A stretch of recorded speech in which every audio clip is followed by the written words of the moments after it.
Hello mga sisilab, magandang gabi sa ating lahat. Ayan, pagdating natin sa resorts, eto ang nadatnan natin. Dumiretso tayo sa kusina. Alam niyo naman, Pilipino tayo. Pag nakakita tayo ng Pilipino, o 'di ba?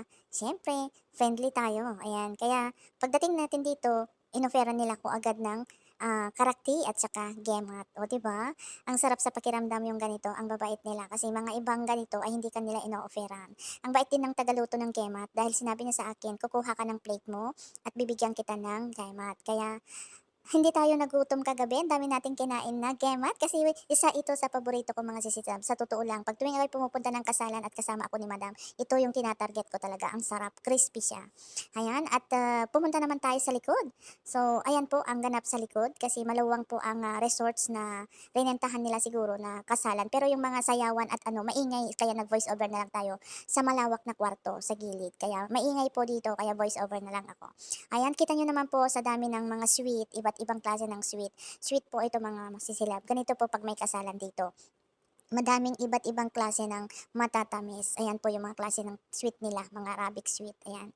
At syempre, hindi naman nawawala itong warag enab. Isa na naman ito sa paborito ko. Ang sarap yan. At saka itong hummus. Masarap sa akin itong hummus. Ayan yung mga Arabic food, mga sisilab. Ayan, mga salad. So, dito, nagpaalam tayo na kukunan natin ng video ay pumayag naman po sila. Sila kabayan po ang nagdi-display ng mga pagkain. Taga-alin po yung mga nag-display ng pagkain dito. Kaya sinamantala natin kinunan ng video, o di ba?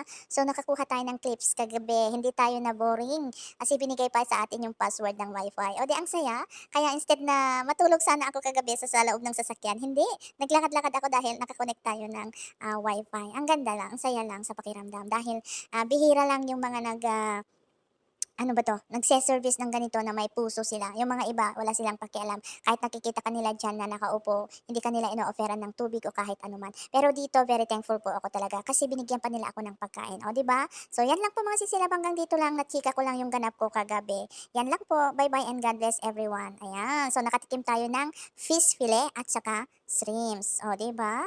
So 'yan lang po mga sisilab, bye-bye. Thank you for watching.